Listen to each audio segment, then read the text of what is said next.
A very good morning, नमस्कार, अभिवादन, अभिनंदन to all of you students. आप सबका इकोनॉमिक्स की इस कक्षा में पुनः स्वागत है।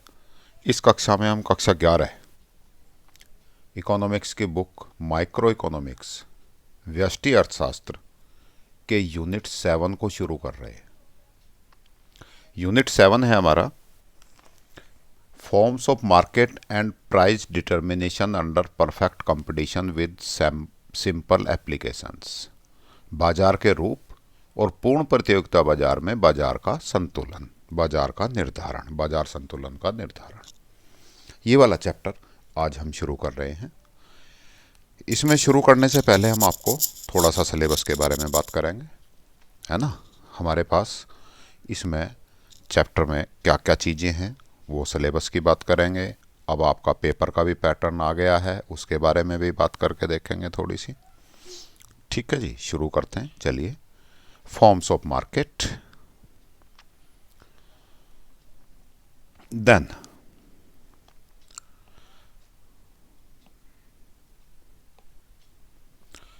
फॉर्म, ये यूनिट 7 है बेटा जी आपकी, forms of market and price determination under perfect competition. Syllabus की बात करें, परफेक्ट कंपटीशन, पूर्ण प्रतियोगिता बाजार क्या होता है, इसके क्या क्या फीचर्स हैं, विशेषताएं हैं। डिटर्मिनेशन ऑफ मार्केट इक्विलिब्रियम, बाजार संतुलन का निर्धारण, and effect of shifts in demand and supply. यदि डिमांड ज़्यादा हो जाती है या सप्लाई ज़्यादा हो जाती है तब बाजार पे क्या प्रभाव पड़ते हैं, कैसे उस बाजार को दोबारा से संतुलित होता है, ये सारी simple applications of demand and supply. दो टॉपिक इसके अलावा और भी हैं। एक हमारा है प्राइस सीलिंग, जिसको हम उच्चतम कीमत कहते हैं। एक है प्राइस फ्लोर, न्यूनतम कीमत निर्धारण। इन दोनों टॉपिक्स को भी हम पढ़ेंगे, प्राइस सीलिंग और प्राइस फ्लोर। ये आपका सिलेबस है। यूनिट 2, टर्म 2, ये बात कर रहा हूं मैं मार्च 2022 में होने वाले पेपर के विषय में, है ना। आप ये ना सोचें कि वीडियो पुरानी है। तो मार्च 2022 में जो आपका पेपर होगा, सबसे पहली बात, आप खूब ध्यान से कान खोल कर समझ लीजिएगा कि पेपर पक्का होगा। आप जैसे सोच रहे हैं कि पिछले साल 10th में सीबीएसई ने मार्क्स दे दिए थे, ऐसे मार्क्स नहीं मिलेंगे। आज 18 जनवरी है 2022 को ये वीडियो रिकॉर्ड हो रही है। 12 या 13 हज़ार केस हैं दिल्ली में और पूरे इंडिया में केस घटने शुरू हो गए हैं। इट मीन्स पीक चली गई है ना। अब की बार पेंडेमिक बहुत ज़्यादा हानिकारक नहीं रही।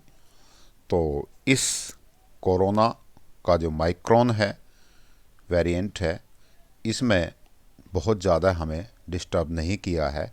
उम्मीद है कि 15 फरवरी के आसपास तक स्कूल खुल जाएंगे और मार्च में 100% पेपर होगा। तो बेटा जी तैयारी करनी शुरू कर दीजिएगा।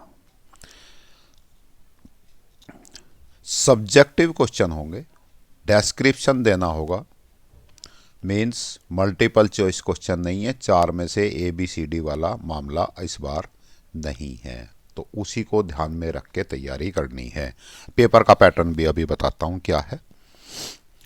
थ्योरी 40 मार्क्स की आएगी।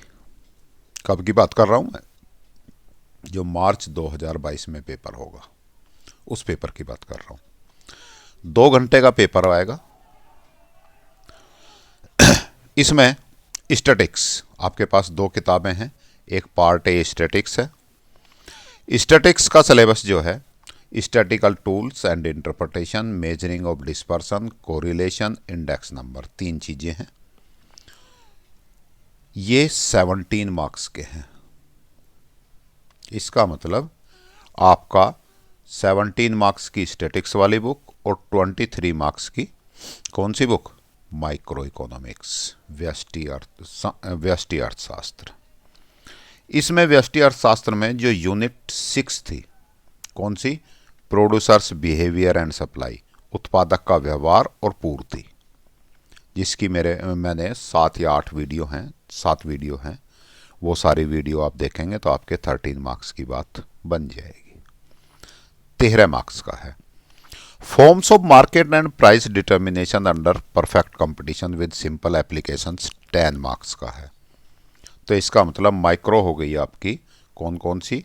13 मार्क्स का यूनिट 6 वाला, ये है यूनिट 6 और ये है आपकी यूनिट 7।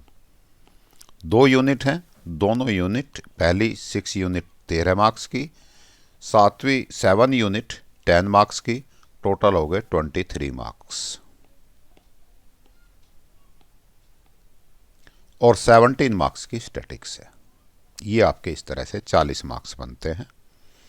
इसी में आपको एक पेपर के पैटर्न के बारे में बता देता हूं, क्योंकि आपको पढ़ते समय जिससे आपको कुछ याद रहे, कुछ ध्यान रहे कि हमें कैसे तैयारी करनी है।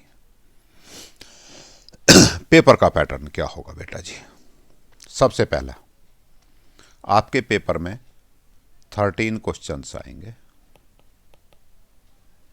टोटल 13 क्वेश्चन, 2 आवर्स का टाइम, 40 मार्क्स का पेपर। अब ये कैसे आएंगे 13 क्वेश्चन? क्वेश्चन नंबर 1 से 5 तक कितने क्वेश्चन हो गए बेटा? क्वेश्चंस हो गए 5, 2 नंबर के आएंगे, 10 मार्क्स के। 10 नंबर हो गए, 2 नंबर के 5 क्वेश्चन। क्वेश्चन नंबर 6 to 10 कितने क्वेश्चन हो गए? 5 क्वेश्चन ये हो गए। कितने मार्क्स के? 3 मार्क्स। 15 मार्क्स के क्वेश्चन ये हो गए। 10 to 13, सॉरी 10 नहीं, 11।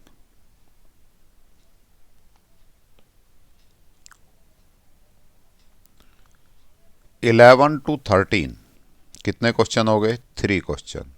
कितने मार्क्स के? 5 मार्क्स के। ये हैं हमारे मार्क्स, ये हैं questions.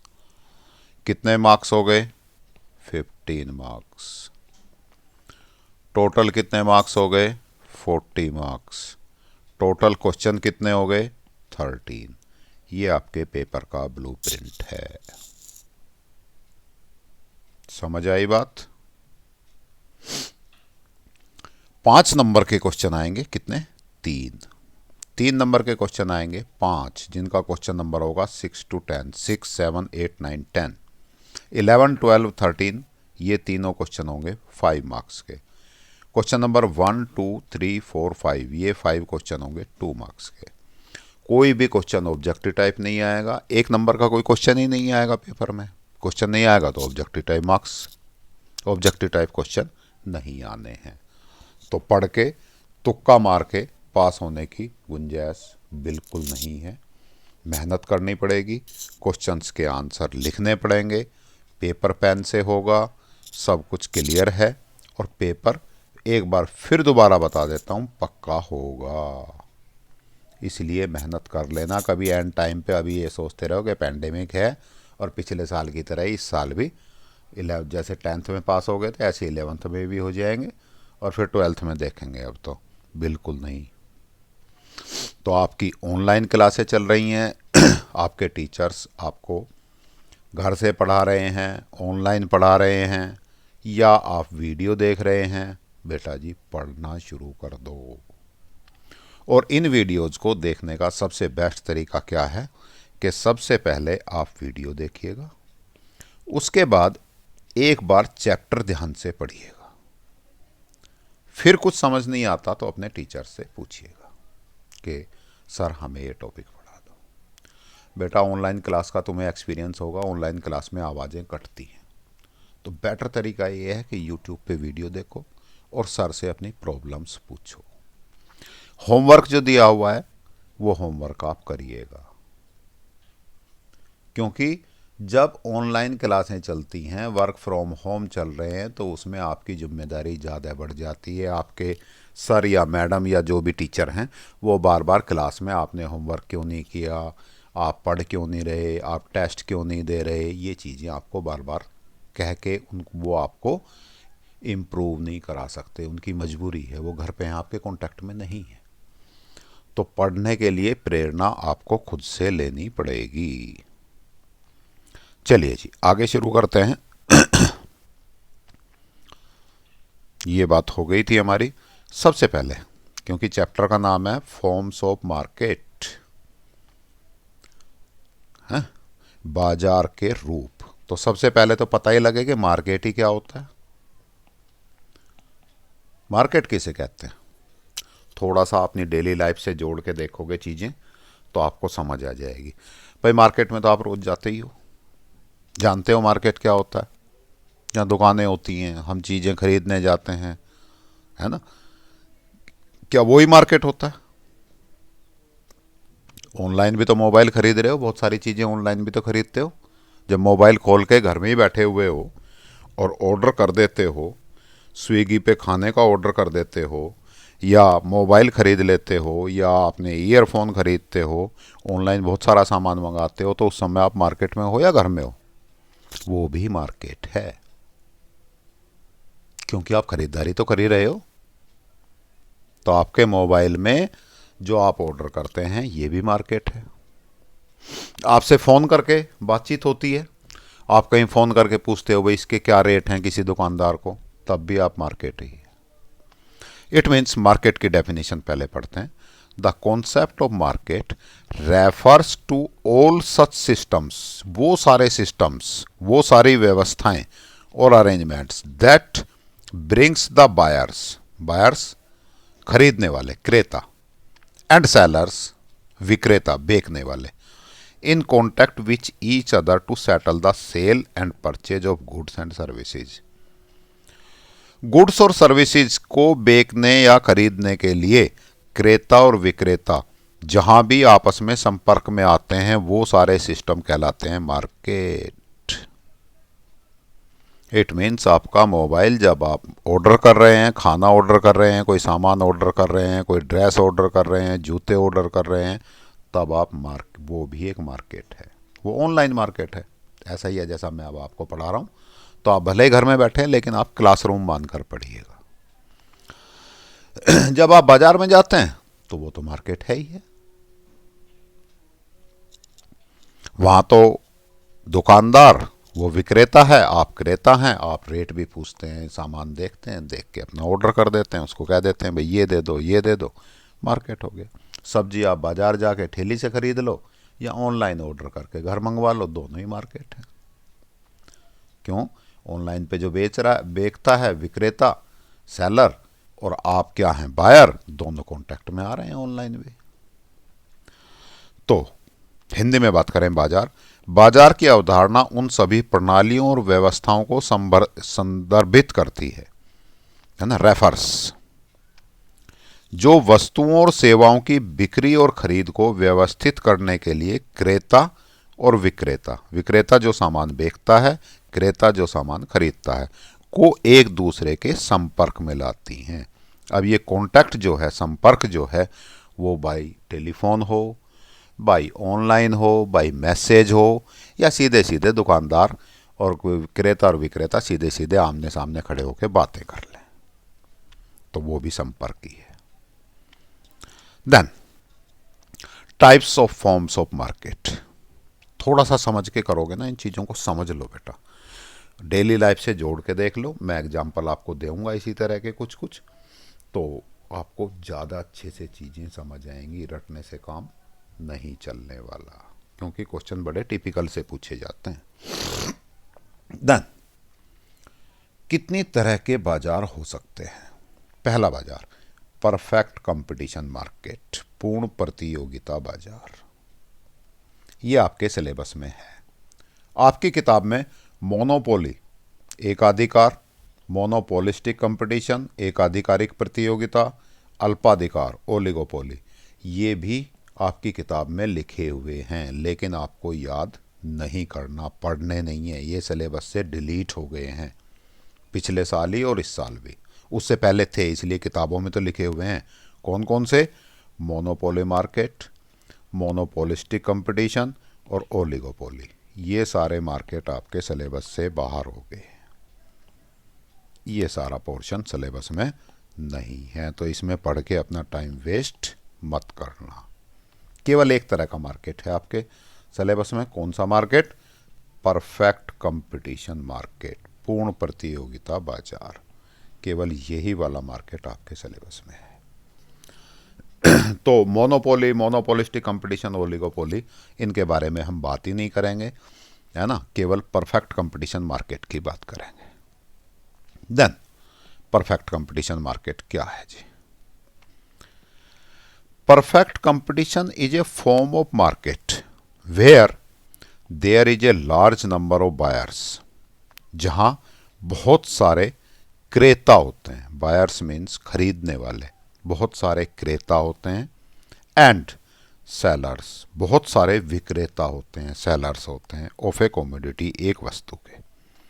Homogeneous product is sold, homogeneous समरूप, एक जैसे। इसमें कुछ शब्द हैं जिनको हम ठीक से समझ लेंगे तो फिर हमें परफेक्ट कंपटीशन मार्केट समझ आ जाएगा। एक homogeneous, large number of buyers and sellers तो आप समझ ही गए होंगे, and its price is determined by market force of supply and demand, and the individual buyers और sellers has no control over the price. ये सारे मार्केट जितने भी इसमें ये लिखे हुए हैं ना, अभी परिभाषा याद मत करना, ये सारे चीज़ें जितने भी इसमें करैक्टरिस्टिक लिखे हुए हैं ये सब हम डिटेल में पढ़ेंगे। जब डिटेल में पढ़ेंगे समझेंगे तो परिभाषा अपने आप याद हो जाएगी। It means characteristic of competition market के ये सारे लक्षण एक साथ परिभाषा में लिख दिए हैं। क्या होते हैं ये अभी हम पढ़ेंगे, समझेंगे। पूर्ण प्रतियोगिता बाजार का वह रूप है जहां किसी वस्तु के क्रेता और विक्रेता बड़ी संख्या में होते हैं। नो प्रॉब्लम, कोई दिक्कत ही नहीं है इसमें। तो पहला करैक्टरिस्टिक हो गया। दूसरा करैक्टरिस्टिक, समरूप उत्पादों को बेचा जाता है, एक जैसे उत्पाद बेचे जाते हैं। तीसरा करैक्टरिस्टिक, इसकी कीमत बाजार पूर्ति और मांग की शक्तियों द्वारा निर्धारित होती है। ये तीन करैक्टर एक साथ लिख दो तो आपकी पूर्ण प्रतियोगिता बाजार, परफेक्ट कंपटीशन मार्केट की डेफिनेशन तैयार हो गई। ये तीनों याद करने हैं। कैसे याद करने हैं? और भी करैक्टरिस्टिक हैं, वो भी सारे हम समझेंगे। और इसी में एक लाइन और थी, व्यक्तिगत क्रेता या विक्रेता का कीमत पर कोई नियंत्रण नहीं होता। ये भी चौथा करैक्टरिस्टिक है। इसमें बात करूं मैं तो large number of buyers and sellers, homogeneous product दूसरा करैक्टर, और market price determination, market force of supply and demand तीसरा करैक्टर, एंड इंडिविजुअल बायर और seller have no control over the price. ये चार करैक्टर एक साथ हमने एंड करके लिख मारे, हमारी परिभाषा बन गई परफेक्ट कंपटीशन। ये चारों करैक्टर क्या होते हैं, ये क्यों होते हैं, ये सब चीज़ें हम अभी समझेंगे। Features of perfect competition market, विशेषताएं, पूर्ण प्रतियोगिता बाजार की विशेषताएं क्या क्या हैं। पहली विशेषता जो हमने वहीं परिभाषा में लिखी, large number of firms and sellers, है ना, पहली परिभाषा का आधा पार्ट हो गया ये। सेलर्स बहुत ज़्यादा होते हैं, वहाँ हमने पहले परिभाषा में पहला लाइन क्या लिखी थी, सेलर्स और बायर्स लार्ज नंबर होते हैं। अभी हम सेलर्स की बात करेंगे। The number of firms selling a particular commodity so large, बहुत ज़्यादा होते हैं, कई हजार, है ना, लाखों में फर्म होती हैं जो उस कमोडिटी को, उस वस्तु को बेच रही हैं। फॉर एग्जाम्पल, जैसे आपका ये मार्केट जो बाजार है, ये परफेक्ट कंपटीशन मार्केट नहीं है। इसमें इस बाजार में कुछ लक्षण हैं, धीरे धीरे समझ आएगी। जैसे ये लक्षण हमारे बाजार में है, भाई आप बिस्किट खरीदें, बहुत सारी तरह के बिस्किट मिल जाएंगे ना आपको बाजार में, बहुत सारी कंपनियों के मिल जाएंगे। जैसे आप पेस्ट खरीदें, है ना, सुबह उठ के पेस्ट तो करते हैं आप, तो पेस्ट खरीदते हैं, आपको बहुत सारी कंपनियों के, कोलगेट का, पेप्सोडेंट का, फोरेंस का, दंत कांति, इसका रामदेव जी का, इन सब के पेस्ट, और बहुत सारी फर्म है ना, हजारों फर्म हो सकती हैं, कुछ लोकल पेस्ट भी हो सकते हैं। तो आप कोई भी चीज़ खरीदने जाएं, 50 ब्रांड मिलते हैं आपको, ये खरीद लो जी, ये खरीद लो जी, ये खरीद लो जी। तो इसका मतलब बहुत सारी फर्म है। लेकिन चलिए यहाँ तक की बात करते हैं अभी, दैट अब एक फर्म, इससे पहले हम एक थोड़ी सी बात कर लें, लार्ज नंबर ऑफ बायर्स हो गए, होमोजीनियस प्रोडक्ट की बात कर लें हम पहले, जो मैंने यहाँ भी परिभाषा में भी अंडरलाइन किया था बेटा। ये वाला होमोजीनियस शब्द क्या है, इससे आपको इस मार्केट का थोड़ा सा अंदाजा लग जाएगा। समरूप उत्पाद, ये वाला चीज देखते हैं हम। Sellers, all sellers sell identical unit of a given product, जो भी प्रोडक्ट है उसकी बिल्कुल एक जैसी यूनिट्स को बनाते हैं। जैसे आप पेस्ट की बात करें, हम टूथपेस्ट की बात कर रहा हूँ हैं। टूथपेस्ट क्या होते हैं, आप सुबह करते हैं, कोई कोलगेट कर रहा है, कोई फोरेंस कर रहा है, कोई कोलगेट के भी 20 ब्रांड आ रहे हैं, 20 तरह का आ रहा है, कोई दंत कांति कर रहा है, कोई मंजन कर रहा है ना, कोई कोलगेट पाउडर कर रहा है, बहुत सारी तरह के ब्रांड हैं मार्केट में। लेकिन इस परफेक्ट कंपटीशन मार्केट में एक वस्तु का एक ही ब्रांड है, आप इस तरह से समझ लो। आप ऐसा मान लो कि हमारा बाजार ऐसा बन जाए कि सब केवल कोलगेट बेचें,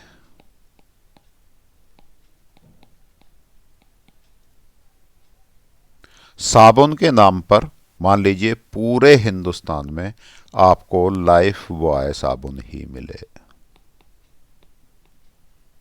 बस केवल, और कोई सी साबुन बनती नहीं हिंदुस्तान में, और लाइफ बॉय भी बिल्कुल एक जैसी बनती है, सारी कंपनियां लाइफ बॉय ही बनाती हैं। यहां मान लीजिए कोलगेट या पेस्ट है, पेस्ट के नाम से उसका नाम कोलगेट है, रामदेव भी कोलगेट बना रहा है ना, फॉरेंस वाले भी कोलगेट ही बना रहे हैं, सब कोलगेट बनाते हैं। लाइफ बॉय साबुन के नाम पे लाइफ बॉय है, और सारी कंपनियां लाइफ बॉय बनाती हैं, चाहे जो कंपनी बना लो, बनानी लाइफ बॉय है। ब्लेड है, एक ही कंपनी का आएगा, एक ही ब्रांड का आएगा, एक जैसे ही ब्लेड बनाएंगी सारी कंपनियां, that is called homogeneous product.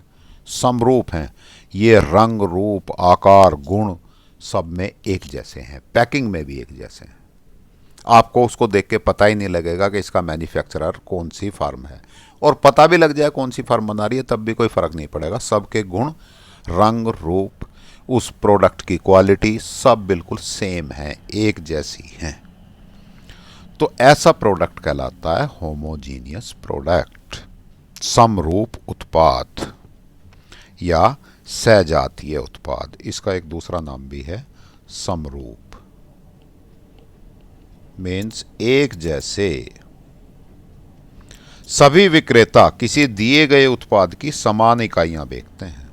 वस्तु के सभी फर्मों द्वारा बनाए गए उत्पाद रंग रूप गुणवत्ता आकार आदि में समान होते हैं, एक जैसी क्वालिटी है, चाहे जिस कंपनी का ले लो। भाई अभी तो हमारे बाजार में क्या है कि कोलगेट की क्वालिटी कुछ अलग है, इसकी पेप्सोडेंट की अलग हैं, दंत कांति की अलग हैं, ये अपनी अलग विशेषता बता रहे हैं, ये अलग बता रहे हैं, ये अलग बता रहे हैं, ना जी, केवल एक जैसा ही पेस्ट है और उसकी विशेषताएं सब कंपनी वही बताती है। तो होमोजीनियस प्रोडक्ट की बात समझ आई आपको। बस बाजार में एक जैसा ही बिस्किट बिक रहे हैं तो एक जैसे ही बिक रहे हैं, बिल्कुल एक ही ब्रांड, एक ही टेस्ट, एक ही पैकिंग, एक ही आकार, और क्वालिटी भी बिल्कुल सब कुछ सेम है। और आपके मान लीजिए साबुन बिक रहा है, कोलगेट बिक रहा है, मसाले बिक रहे हैं, अलग अलग एवरेस्ट और फलाने और डिगडे और लोकल और खुले और बंद, कुछ नहीं जी, बिल्कुल एक जैसे बिक रहे हैं। हल्दी पाउडर एक जैसा ही मिलेगा सबका, कोई कंपनी बनाओ यही हल्दी पाउडर, यही क्वालिटी, रंग रूप आकार सब सेम होना चाहिए, ऐसी कुछ व्यवस्था बाजार में हो जाए। समझ आई बात। चॉकलेट बिक रही है, एक जैसी चॉकलेट, ये नहीं ये कैडबरी की है, ये एक्स की है, ये वाई की है, ये जेड की, नहीं जी एक ही चॉकलेट है, कोई बना लो। तो all sellers sell identical unit of a given product, all product of a commodity of all firms are similar, सभी फर्म जो उस कॉमोडिटी को बना रही हैं सबके प्रोडक्ट एक जैसे होंगे। So the price of product through out the market will be the same, automatic होगा पूरे मार्केट में। जब कोलगेट ही बिक रहा है और कोई भी कंपनी बनाए, अभी तो क्या हो रहा है, कोई 20 रुपए का बेच रहा है, कोई 22 रुपए का बेच रहा है ना, कोई 25 रुपए का बेच रहा है ना, कोई कह रहा है जैसे रामदेव जी हैं, ये कह रहे हैं जी हमारा तो बहुत ही बेस्ट है, इन सबसे अच्छी क्वालिटी का है, तो चलो जी हम तो 20 के बजाय 23 का बेचेंगे, आप खरीद भी लेते हैं। और जनरली हम ये भी सोचते हैं कि जो जितना महंगा उतना ही बढ़िया, ये सोच के भी खरीद लेते हैं ना जी। सब एक जैसा ही बना रहे हैं तो रेट भी एक जैसे ही होंगे, हमें पता है कि सबकी रंग रूप आकार सब एक जैसा है, तो मार्केट में उनके रेट भी बिल्कुल सेम होंगे। इट मीन्स पेस्ट का एक रेट होगा, साबुन का एक रेट होगा, कोई लाइफ बॉय ही बिकेगी, किसी दुकान से ले लो, हिंदुस्तान के किसी कोने से ले लो, वही 10 रुपये या 20 रुपये जो रेट है वो उसी का मिलेगा। समझ आई? Selling homogeneous product at the given price rule out the possibility of advertisement और अदर सेल्स प्रमोशन एक्सपेंसेस। अब जब बिल्कुल एक जैसा है, चाहे जितना फर्म बेच सकती हैं, अभी आगे पढ़ेंगे इसके बारे में भी, तो बेटा जी अब मुझे ये बताओ कि फर्म, कोई भी फर्म अपने एडवर्टाइजमेंट क्यों देगी, विज्ञापन क्यों देगी? नहीं देगी भाई। जब 20 रुपए का पेस्ट बेचना है उसे, चाहे जितना उसका बिक सकता है, 21 रुपये वो मांग नहीं सकता बाजार में, 19 का वो बेचेगा नहीं, क्यों घाटा खाएगा जब 20 में बिक रहा है उसका आराम से। तो जब उसको 20 में ही बेचना है, ना 19 करने हैं ना 21 करने हैं, तो फिर वो कंपनी एडवर्टाइजमेंट ही क्यों करेगी? अच्छा, चाहे जितना बेच सकता है, ये भी छूट है उसकी, भाई चाहे जितने बना तू बेच ले, मार्केट में 20 का है 20 का ही बिकेगा। तो वो एडवर्टाइजमेंट करके जी मेरे वाला पेस्ट बहुत अच्छा है, ये 21 का ले लो, क्यों लेंगे हम, जब हमें पक्का पता है कि बिल्कुल यही रंग रूप आकार क्वालिटी करैक्टरिस्टिक यही विशेषताओं वाला मुझे 20 में मिल रहा है, तो मैं 21 में लेऊंगा क्यों? 21 में तो कोई बायर लेगा नहीं, कोई क्रेता लेगा नहीं, और 19 में कोई सेलर बेचेगा नहीं, क्यों घाटा खाएगा जब उसका 20 में ही बिक रहा है। तो रेट कैसे होते हैं? सेम होते हैं, और उस रेट पे चाहे जितना बेच सकता है, तो वो एडवर्टाइजमेंट अपने प्रोडक्ट का नहीं करता। एडवर्टाइजमेंट तो इसका मतलब उसके एडवर्टाइजमेंट का और प्रमोशन एक्सपेंसेस, अपने प्रोडक्ट को प्रमोशन करने के लिए ये सारे जितने भी खर्चे हैं वो फैक्ट्री के, उस फार्म के, उस कंपनी के नहीं लगते हैं। Then so there is no selling cost, बिक्री की कोई कीमत नहीं। जो एडवर्टाइजमेंट नहीं आते फिल्मी हीरो के और खिलाड़ियों के और क्रिकेटरों के, दुनिया भर की चीज़ें उठा उठा के कोई साबुन बेच रहा है, कोई तेल बेच रहा है, सब खत्म, कोई कॉस्ट नहीं होती इस मार्केट में। तो there is no selling cost in the perfect competition market. Hindi में बात करें तो सभी विक्रेताओं को किसी दिए गए उत्पाद की समान इकाइयाँ बेचते हैं। वस्तु के सभी फर्मों द्वारा बनाए गए उत्पाद रंग रूप गुणवत्ता आदि में समान होंगे। इससे पूरे बाजार में उत्पाद की कीमत एक समान होगी। भाई जब एक जैसे हैं तो सेम बिकेंगे, सेम रेट पे दी गई कीमत पर समरूप उत्पाद बेचने से विज्ञापन व अन्य बिक्री प्रचार खर्चों की संभावना समाप्त हो जाती। समझ आई बात? पूर्ण प्रतियोगिता बाजार में कोई विक्रय लागत नहीं होती, बेचने की एडवर्टाइजमेंट की लागत नहीं होती। बेटा जितने ये ऐड आते हैं, इनके जो लाखों लाखों करोड़ों करोड़ों रुपए ये फिल्म हीरो हीरोइन या आप कह सकते हैं क्रिकेटर या जो भी ऐड कर रहा है, वो ऐड करने के जो पैसे लेता है, वो पैसे कहाँ से जाएंगे? उस प्रोडक्ट में ही तो जुड़ेगा वो खर्चा। तो वो खर्चा इनका फर्म का नहीं होता इस बाजार में। तो होमोजेनियस प्रोडक्ट आपको समझ आ गया होगा। अब चलते हैं यहाँ पे फर्स्ट जो हम पढ़ रहे थे, large number of farms and sellers. विक्रेता और फार्म बहुत बड़ी संख्या में होते हैं एनी इंक्रीज और decrease in the supply of one particular firm hardly influence the total market supply. देखो बेटा जी, एक सिंपल सी चीज़ है, आगे बार बार बार बार जरूरत पड़ेगी हमें, तो उसके लिए अभी समझ लो, है ना। थोड़ा सा टाइम लगेगा, तुम्हें लगेगा कि अभी सिलेबस तो आगे बढ़ा ही नहीं और सर दुनिया भर की बातें कर रहे हैं। ये शुरू में ही थोड़ा सा टाइम लगेगा, हम चीज़ें समझ लेंगे तो आगे फिर हमारा ये चैप्टर फटाफट हो जाएगा। इसकी चीज़ की तो जो मैं बता रहा हूँ हर जगह ज़रूरत पड़ेगी आपको। मार्केट में आप जाते होंगे, टमाटर का एग्जाम्पल लेते हैं हम, मान लीजिए 40 रुपये किलो है। अगले दिन गए, टमाटर वाले से पूछा क्या रेट है भाई, 50 रुपये किलो। अगले दिन गए, उससे पूछा क्या रेट है भाई, 30 रुपये किलो। सुबह गए, क्या रेट है भाई, 55 रुपये किलो। शाम को गए, रात को 9 बजे, क्या रेट है भाई, 30 रुपये किलो। बदलते रहते हैं सब्जी के रेट, है ना। ये रेट जल्दी जल्दी बदलते हैं, इसलिए मैं तुम्हें बता रहा हूँ, बाकी रेट तो सब चीज़ों के बदलते रहते हैं। अब ये कौन डिसाइड करता है? 40 रुपये टमाटर 40 रुपये किलो बिकेगा, कभी 50 बिक रहा है, कभी 30 बिक रहा है, कभी 55 बिक रहा है। कौन डिसाइड करता है इसको? जो बायर्स होते हैं, जो खरीदने वाले हो, तुम हो। तुम तो चाहते हो कि 10 रुपये किलो ही मिल जाए, बल्कि 10 भी क्यों, 5 ही मिल जाए और तुम्हारा पूरा बस चल जाए, है ना। तुम मालिक हो जाओ, तो फिर कैसा लाओगे, फ्री में लाओगे कि जी फ्री मिल जाए। तुम्हारी तो मन में तो इच्छा यही है ना कि कम से कम पैसे खर्च हों, ज़्यादा से ज़्यादा चीज़ें मिल जाएं।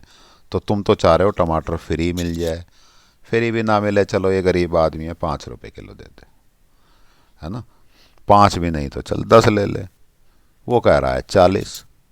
आपकी मम्मी सौदेबाजी भी करती होंगी बाज़ार में सब्जी खरीदते समय, कभी साथ गए हो तो, है ना। वो 40 बता रहा है, आपकी मम्मी कह रही है नहीं भाई 30 लगा ले, सारे बाज़ार में 30 बिक रहे हैं।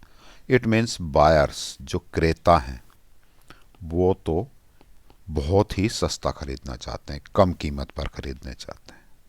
और जो सेलर्स हैं, विक्रेता, वो क्या चाहते हैं भाई, टमाटर वाला क्या चाह रहा है, 40 नहीं यार, मेरा तो 100 रुपये किलो बिक जाए तो मज़ा आ जाए, आज खूब सारे पैसे हो जाएंगे, अपना दोपहर तक ही पैसे इकट्ठे करूँगा, जेब में रखूँगा, अपने घर जाऊँगा, शाम तक क्यों खड़ा रहूँ यहाँ, ठंड हो रही है, सर्दी हो रही है।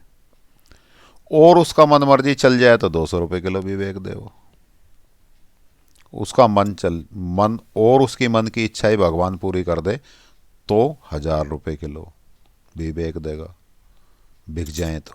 वो चाहता है ज़्यादा से ज़्यादा पैसा आए तेरे पास।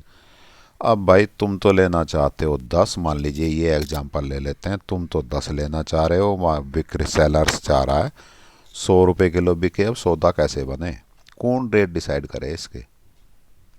जिसने उगाया था टमाटर, कितना खर्चा आया, वो वहाँ है नहीं ठेली पे, वो तो किसान है, अपने खेत में है, अपने गांव में है, अपने घर है, वो तो बेच के चला गया इसको, सेलर को, ठेली वाले को या दुकान वाले को। अब होता क्या है, ये मार्केट फोर्स होते हैं।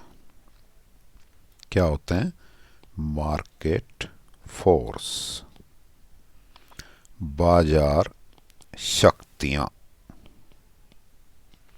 दो तरह की शक्तियां होती हैं, एक होती है डिमांड, एक होती है सप्लाई। सप्लाई और डिमांड, ये दोनों चीज़ें मिलकर इस बाजार में, इस मार्केट का, इस टमाटर का रेट डिसाइड करेंगी, है ना। टमाटर केवल एक कॉमोडिटी के रूप में एग्जांपल ले लो, सब चीज़ों के लिए यही कहानी होगी। अब ये कैसे डिसाइड होगा बेटा जी? ये डिसाइड होगा कैसे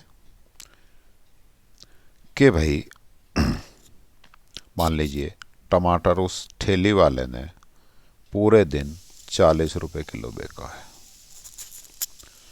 उसकी ठेली पे एक एग्जांपल छोटा सा, उससे सब चीज़ें समझ आ जाएंगी। एक ठेली वाला है, इसने इस ठेली पर अपने सुबह टमाटर रखे मंडी से लाकर। क्या लाया ये? टमाटर लाया, और टमाटर लाया 30 रुपये पर केजी। इसने सुबह ठेली लगाई, ठेली पे टमाटर भर लिए। अब कोई ग्राहक जाता है, क्रेता जाता है, खरीदने वाला जाता है, इससे पूछता है, सुबह सुबह का टाइम है, 10 बजे का, 10 AM की कहानी है। भाई टमाटर क्या भाव दिए? ये सोच रहा है यार 50 बिक जाए तो बढ़िया रहेगा। भाई 50 रुपये पर केजी दिए। इसने बता दिया अपना रेट। अब ग्राहक के सामने ये तो इसका रेट हो गया। अब ग्राहक देखता है डिमांड। ग्राहक देख रहा है कि भाई मार्केट में डिमांड कैसी है। भाई तुझे टमाटरों की आवश्यकता कितनी है? बिना टमाटर के काम नहीं चल रहा, तो फिर ये 50 रुपये में ही ले लेगा। फिर दूसरा ग्राहक आया, इसने कह दिया भाई, एक ग्राहक था ये, इसने कह दिया भाई 2 किलो दे दे। दूसरा ग्राहक आया, तभी उसने पूछा क्या रेट है, इसने बताया 50 हैं जी। क्या किया भाई, 3 किलो दे दे, खरीद ली। इसकी ठेली 1 घंटे में ही आधी रह गई। अब ये क्या सोच रहा है, यार मार्केट में डिमांड बहुत है, जो भी कोई आ रहा है सब टमाटर ले रहे हैं, कोई सौदा नहीं कर रहा, कोई पैसे घटवा नहीं रहा। डिमांड जो भी, हर आदमी टमाटर पूछ रहा है, और बहुत सारे टमाटर तेरे तो अभी 1 घंटा ही हुआ, आधी ठेली बिक गई। इट मीन्स ये, इसने क्या एक मन में आई बात कि डिमांड, मांग जो है मेरी वस्तु की ज़्यादा है, बढ़ गई। क्या करेगा? 1 घंटे बाद जब कोई ग्राहक आएगा, क्या भाव दिए भाई? 60 रुपये किलो दिए, रेट बढ़ा दिए। डिमांड बढ़ेगी तो प्राइस भी बढ़ा देगा। समझ आई बात? इसका मतलब मार्केट में किसी चीज़ की सप्लाई, ये डिमांड, ये सप्लाई, डिमांड ज़्यादा है, सप्लाई कम है, तो प्राइस क्या होंगे? बढ़ जाएंगे। इसी तरह से मान लीजिए अगले दिन ये टमाटर वाला देखता है बाजार में, मंडी में किसान बेचने नहीं आए टमाटर, फसल ख़राब हो गई, बारिश ज़्यादा हो गई थी जी, है ना, 3-4 दिन से बारिश हो रही है, और टमाटर सब खेत में गल गया, या ऑफ सीजन आ गया, फसल जो आनी थी आ गई। अब मार्केट में टमाटर आ ही नहीं रहा। इट मीन्स क्या हुआ? सप्लाई कम हो रही है। तो उस दिन क्या करेगा? वो रेट बढ़ा देगा, मंडी से ही उसको महंगे मिलेंगे। आम है, जब सीजन होता है, फसल होती है, आप देखते हैं 35-40 रुपये किलो बिकता है। इन दिनों में, सर्दी के दिनों में आप आम खरीदने जाओ, कितना? 200 रुपये, 250 रुपये किलो। क्यों? क्योंकि मार्केट में आम आ ही नहीं रहा किसान के पास से, सीजन ही नहीं है, ये आम का पेड़ पे लग ही नहीं रहा। इट मीन्स सप्लाई कम हो गई। सप्लाई कम हो गई, कीमतें बढ़ गई। किसी चीज़ की मान लीजिए डिमांड बढ़ जाती है, जैसे अभी एकदम से सर्दी ज़्यादा पड़ गई तो ऊनी कपड़ों की डिमांड बढ़ जाएगी, जैकेट की, है ना, जो ऊनी कपड़े हैं उनकी डिमांड बढ़ गई। या कॉफ़ी की, इनकी डिमांड बढ़ जाएगी, चाय की, कॉफ़ी की, क्या होंगे? प्राइस बढ़ जाएंगे। इट मीन्स डिमांड बढ़ जाए मार्केट में उस वस्तु की, या सप्लाई कम हो जाए, दोनों एक ही बात है। ये दोनों काम एक साथ हो जाएं, या इन दोनों में से कोई सा एक काम हो जाए, दूसरा उतना ही रहे, तो फिर प्राइस बढ़ जाते हैं। इसी तरह से डिमांड कम हो गई। इसी ठेले वाले से सुबह आया, ए को इसने बताया 50 रुपये किलो। ए वाले ने नहीं लिया, इतनी भी ज़रूरी नहीं है लेने, छोड़ो, चला गया। बी को फिर बताया 50 रुपये किलो, इसने भी नहीं लिए टमाटर। फिर सी को, डी को, ग्राहक आते रहे, 1 घंटे में इसका कोई टमाटर नहीं बिका। क्या हुआ? इसने सोच लिया डिमांड नहीं है भाई।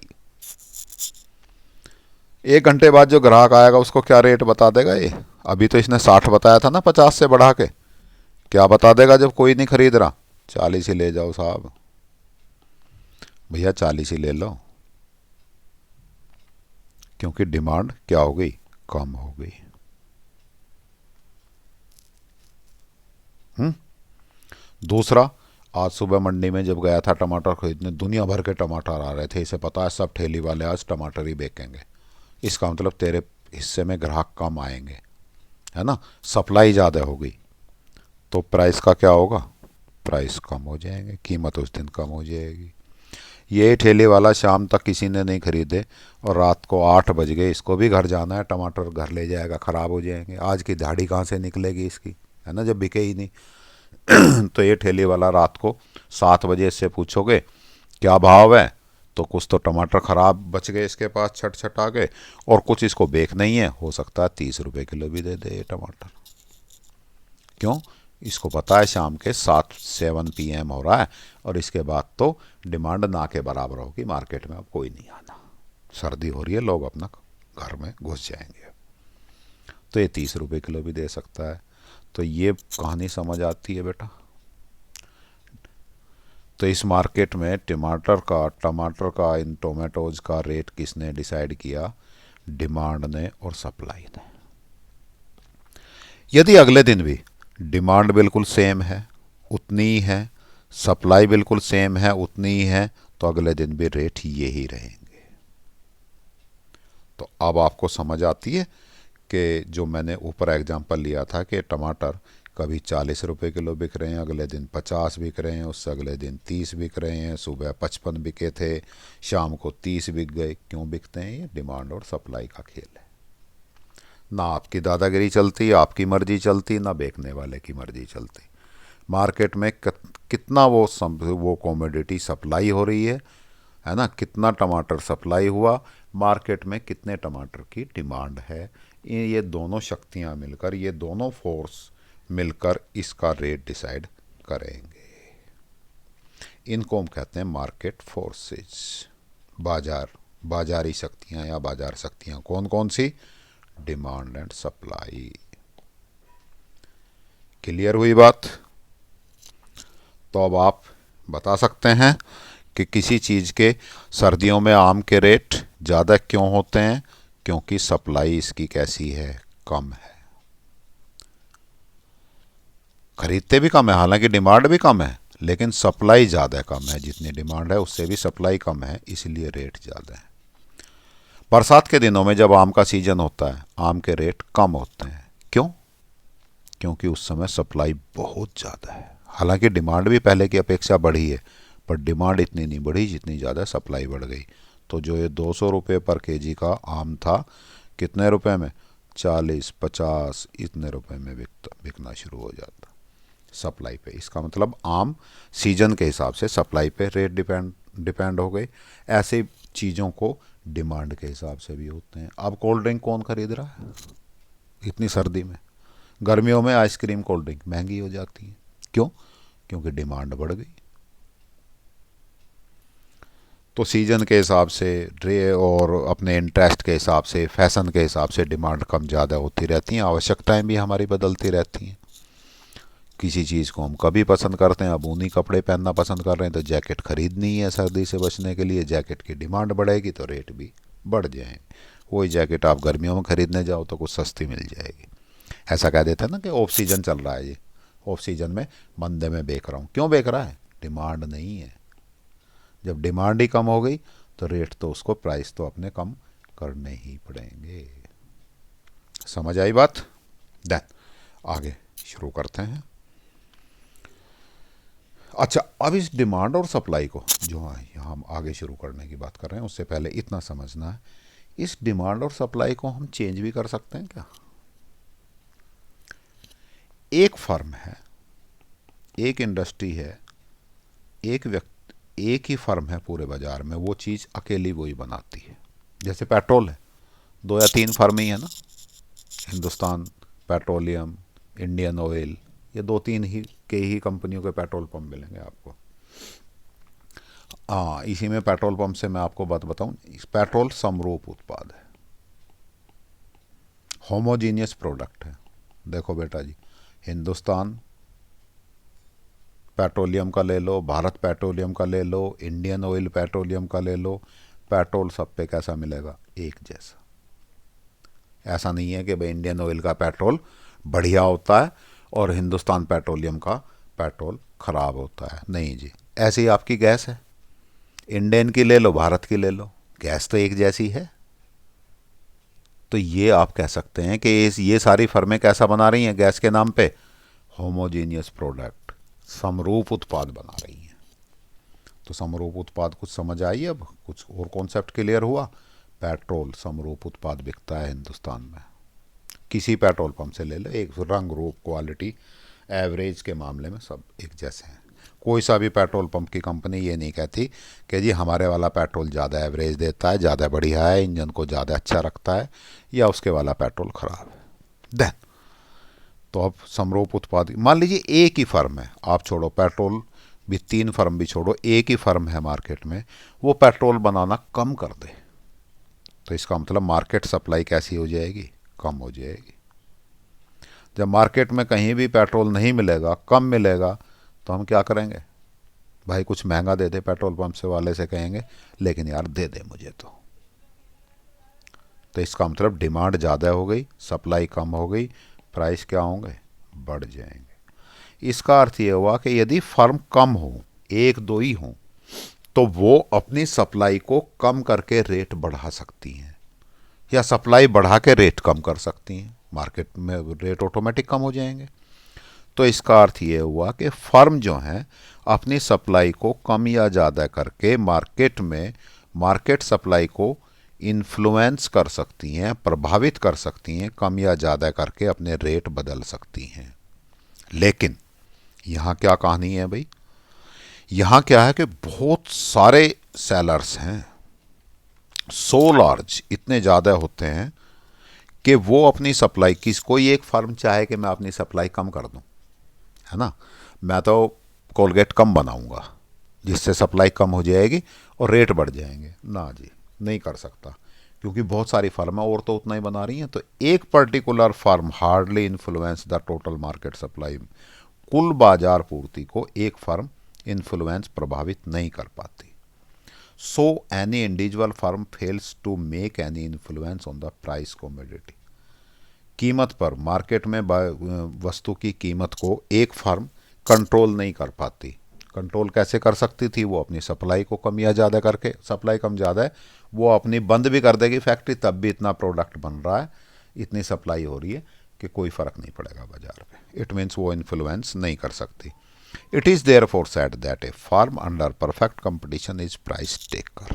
प्राइस टेकर का मतलब होता है कि यह कहा जा सकता है कि फर्म कीमत स्वीकारक है, जो बाजार में कीमत है वो उस फर्म को स्वीकार करनी पड़ेगी, कम या ज़्यादा वो नहीं कर सकते।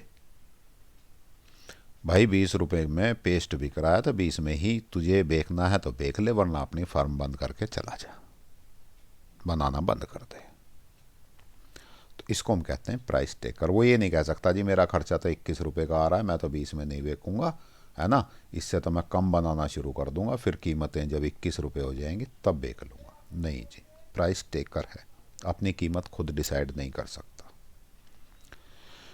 तो बड़ी संख्या में फर्म और विक्रेता, किसी वस्तु को बेचने वाली फर्मों की संख्या इतनी अधिक होती है कि किसी एक फर्म की पूर्ति में कोई वृद्धि या कमी, एक फर्म अपनी पूर्ति में बढ़ा दे या कमी कर दे, कुल बाजार पूर्ति को नगण्य प्रभावित करती है। कोई फर्क नहीं पड़ेगा, वो अब 2 फर्म लगा ले, पूर्ति दुगनी कर दे, है ना, प्लांट को डबल करके, या आपने प्लांट को बंद कर दे, मीन्स पूर्ति बंद कर दे, तब भी कोई फ़र्क नहीं पड़ेगा। ना तो सप्लाई कम होगी ना ज़्यादा होगी, इतना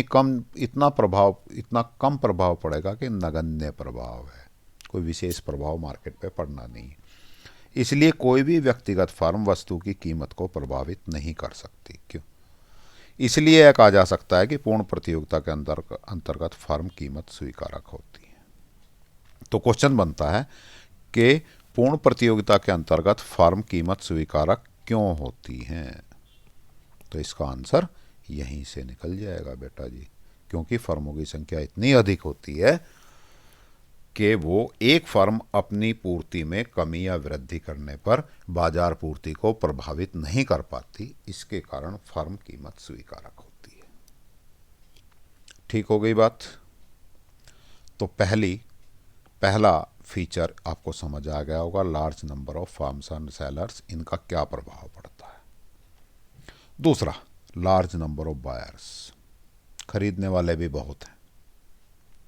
अकेला खरीदने वाला हो तो वही वही कहानी हो जाएगी यहीं वाली। यहाँ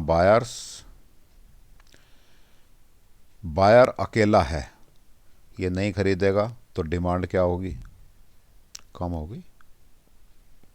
दो ही बायर हैं, उसमें से एक ने खरीदना बंद कर दिया, इसका मतलब डिमांड कितनी रह गई, आधी रह गई। जब डिमांड कम रह गई तो प्राइस भी गिर जाएंगे। लेकिन इस मार्केट में इतने सारे बायर्स होते हैं, यहीं पे एक थोड़ी सी आगे और बात करूं, प्राइस कम हो जाएंगे। यदि मान लीजिए इस बायर्स ने बहुत ज़्यादा खरीद लिया तो डिमांड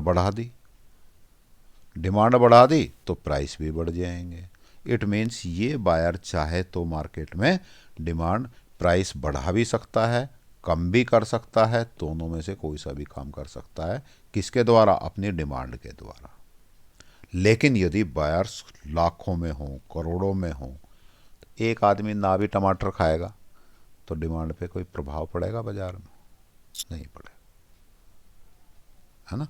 तो इतने ज़्यादा, बिल्कुल सेम फर्म वाली कहानी है। Large number of buyers, the number of buyers of a particular commodity वस्तु is so large that an increase or decrease in the demand of one particular buyer hardly influence the total market demand। बाजार की कुल मांग को प्रभावित नहीं कर पाता। एक अकेला बायर अपनी डिमांड को कम या ज़्यादा करके बाजार मांग को प्रभावित नहीं कर पाता।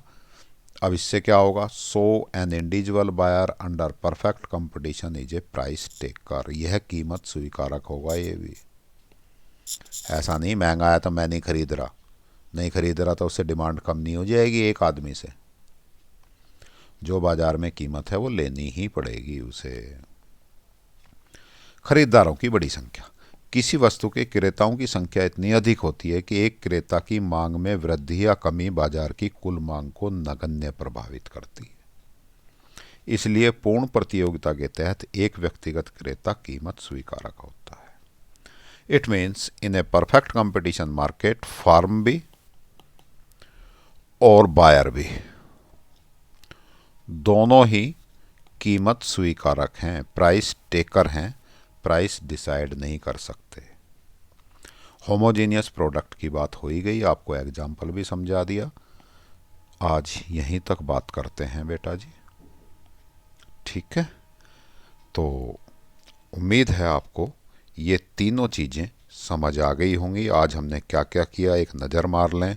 हमने पहले इसका पाठ्यक्रम सिलेबस की बात करी, फिर हमने बात करी कि पेपर कैसा आएगा हमारा। 13 क्वेश्चन होंगे, 2 घंटे का पेपर होगा। पहले 5 क्वेश्चन 2 नंबर के, फिर अगले 5 क्वेश्चन 3 नंबर के, उससे अगले 3 क्वेश्चन 5 नंबर के। इसके बाद फिर हमने पेपर में टोटल फर्स्ट बुक कितने माइक्रो इकोनॉमिक्स 13 मार्क्स की आएगी, और दूसरी बुक जो हमारी स्टैटिक्स है वो 17 नंबर की आएगी। ये चीज़ें करी। फिर मार्केट की परिभाषा की बात करी कि मार्केट क्या डेफिनेशन है, किसे मार्केट कहते हैं। फॉर्म्स ऑफ मार्केट की बात करी। 3-4 तरह के मार्केट होते हैं, याद करने की ज़रूरत नहीं है, ये तीनों सिलेबस से बाहर हैं। एक मार्केट की बात करेंगे बस, परफेक्ट कंपटीशन मार्केट की डेफिनेशन की बात करी कि क्या परिभाषा होती है। सिंपल सा 4 करैक्टरिस्टिक लिखे हुए हैं, इसमें से एक करैक्टरिस्टिक हमने अभी पढ़ लिया कि बायर्स और सेलर्स की बहुत ज़्यादा large numbers of buyers sellers होते हैं ऑफ ए कमोडिटी। दूसरा करैक्टर भी हमने आज पढ़ लिया, होमोजीनियस प्रोडक्ट इज सोल्ड, समरूप उत्पाद बेचे जाते हैं। ये पूर्ण प्रतियोगिता की परिभाषा हो गई। ये पहला करैक्टर हो गया, ये वाला कि large number of farms and sellers, बड़ी संख्या में फर्म और विक्रेता। दूसरा character large number of buyers, ये दोनों एक जगह जोड़ के परिभाषा में एक ही पहले ही करैक्टर के बारे में पढ़ लिया।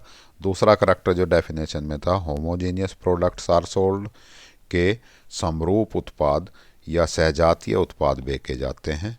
ये क्यों बेचे जाते हैं, इस तरह की ये चीज़ें हमने पढ़ी डिटेल में। अब आपसे ये क्वेश्चन उम्मीद है समझ आ गया होगा यदि ये क्वेश्चन पूछा जाए कि पूर्ण प्रतियोगिता बाजार में कोई विक्रेता पूर्ण प्रतियोगिता बाजार में कोई विक्रेता कीमत स्वीकारक क्यों होता है, या पूर्ण प्रतियोगिता बाजार में कोई फर्म कीमत स्वीकारक क्यों होती है, तो ये चीज़ें आप बता देंगे। ठीक है, पूर्ण प्रतियोगिता बाजार में विक्रय लागत क्यों नहीं होती, ये भी आपको बता सकते हैं। क्यों? क्योंकि सारी फर्में चाहे जितना बेच सकती हैं और समरूप उत्पाद बेचती हैं, तो अपना विशेषता बताने की ज़रूरत ही नहीं है। तो चलिए यहाँ तक की बात आज हम ख़त्म करते हैं। आपने मेरी बातें सुनी, इसके लिए आपका धन्यवाद। उम्मीद है आपको समझ भी आई होंगी, और यदि फिर भी कोई प्रॉब्लम है, कोई चीज़ें आपको ठीक से क्लियर नहीं हो रही, कोई आवाज़ बहुत जो मेरी बोलने की स्पीड है बहुत कम है ना, या बहुत ज़्यादा है, आपको ऐसा लगता है कि बहुत जल्दी जल्दी बोलते हैं, समझ नहीं आ रही, या बहुत धीरे धीरे बोलते हैं, बोर हो जाते हैं, तो ये चीज़ें आप अपने कमेंट्स में क्या चीज़ आपको अच्छी लगी, है ना, क्या गड़बड़ लगी, ये अपने कमेंट्स में लिखें। इस पे कमेंट्स करेंगे तो मुझे पता लगेगा, ताकि अगली वीडियो में सुधार हो सके। चलिए, अच्छा, ये वीडियो बंद करते हैं। आपका दिन शुभ हो। Thank you.